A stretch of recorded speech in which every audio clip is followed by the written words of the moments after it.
mogli dati njemu pooblastilo host, da bi on lahko dobil tako... Nahajamo se v dispečerskem centru zdravstva v Ljubljani, konkretno v regijski koordinacijski skupini zdravstva, ki se formira ob vseh posebnih dogodkih, recimo tako, kot danes tale letalska nesreča na Gorenjskem.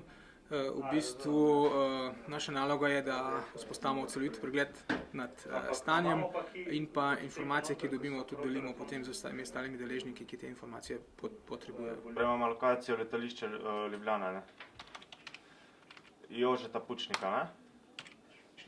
Vzpostavili, kako bi rekel... Imamo kako oceno približno število poškodovancev?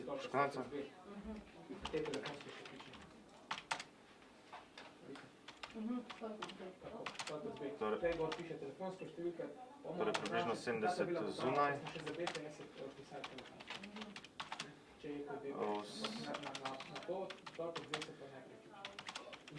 Približno smo rekla 146.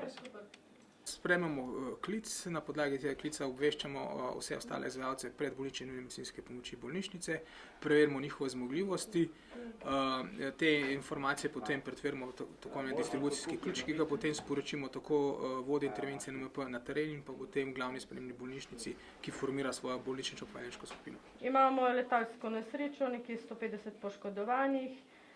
Nas zanima, če nam lahko poveste kapacitete prostih postelj v vaši bolnišnici in pa kapacitete prostih reševalnih vozil.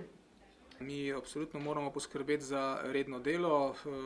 Običajno sprejemamo na dan okrog 350 intervencij in naša dolžnost je, da takšen poseben dogodek ne vpliva na redno delo, zato tudi oblikujemo takšno posebno delovno telo, ki izvaja to krizno vodenje.